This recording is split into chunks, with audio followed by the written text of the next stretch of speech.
Alright, are you ready to be the guy? I am. I got the election coverage going in the background. Oh no. Oh no.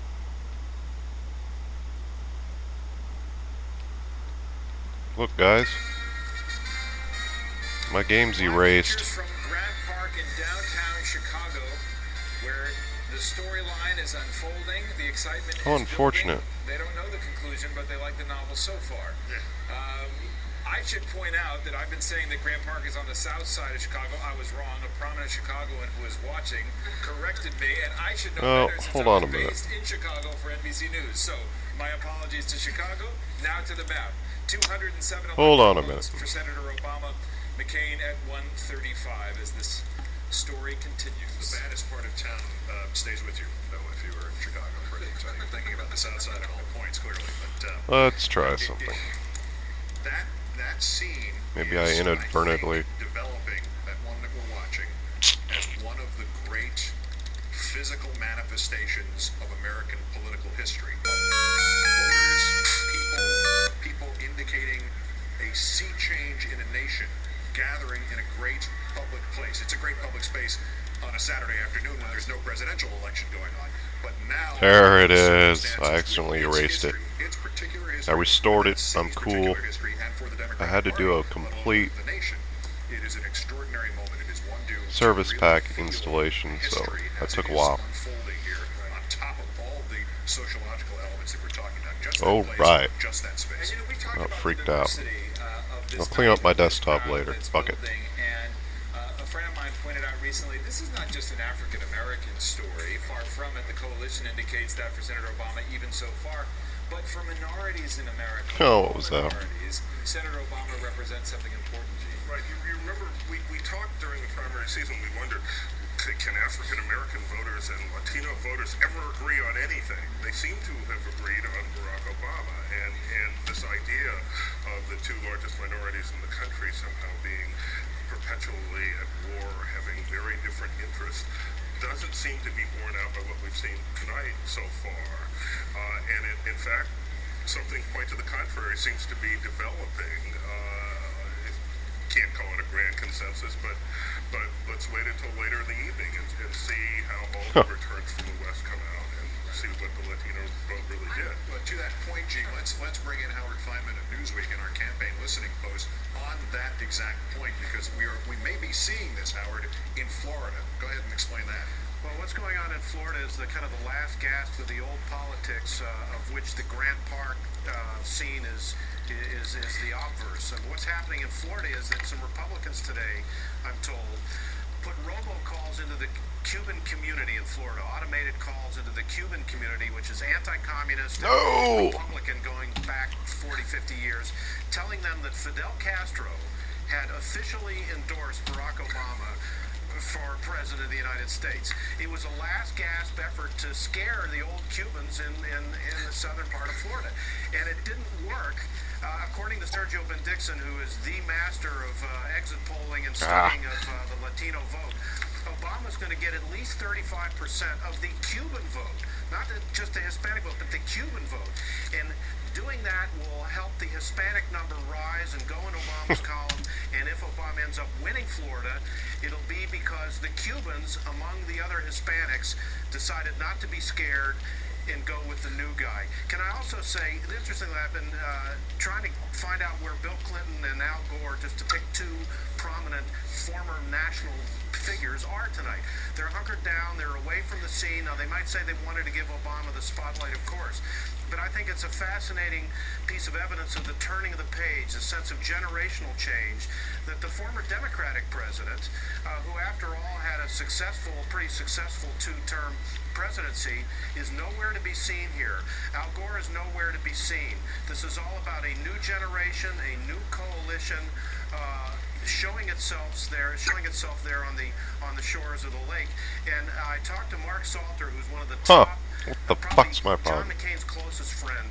I talked to him a few hours ago, and Keith, he sounded to me like he'd been run over by a truck. And this was before any of the results really came in. They knew where this thing was headed. They were not only exhausted, but dispirited. And at that moment, Salter could only say to me, you know, I don't really know what we could have done differently. I don't know where things go from here. And, you know, John McCain is appropriately hunkered down in the Goldwater suite at the Biltmore while this thing is developing out on the lake. And I got to say, Keith, it may be a sea change, but it's happening on the lake. Very good. I saw that one coming, but that's God damn it.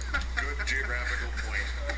There was a big wind-up on that, I thought. Oh, a big wind-up and a big swing on that.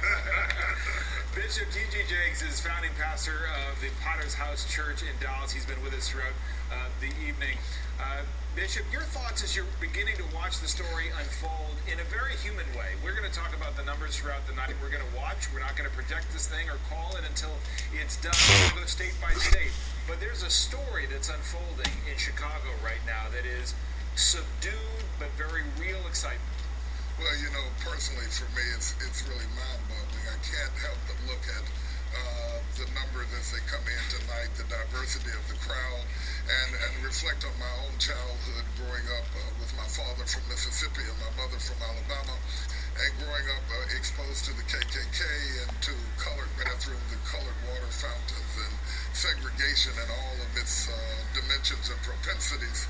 And to live in my lifetime and see this kind of change is just overwhelming. I think of my grandfather, whom I'm named after, who was murdered in barbed wire and thrown in a river and drowned because of racism.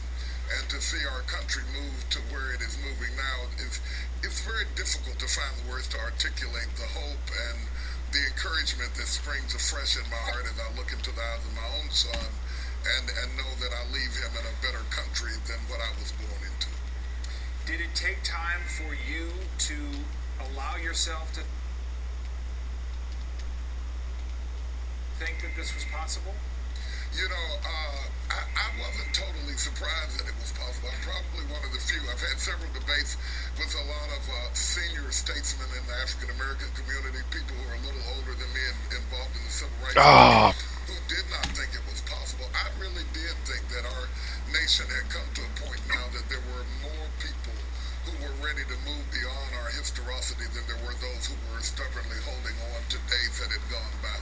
I think that we still have some work to do, but that does not negate the fact that we have come a long ways, and I think all of us have to really recalibrate our thinking to adjust to this newness that blacks and whites and browns are embracing. The other thing that I want to mention too, having just come back from South Africa and done a lot of philanthropic work in Africa, because Senator Obama is a son of the soil of Africa, he not only embraces the hope of African Americans and Americans in general, but also the many, many Africans of various parts of the country who have come over since slavery and since Jim Crow also find some allegiance in what is happening here today.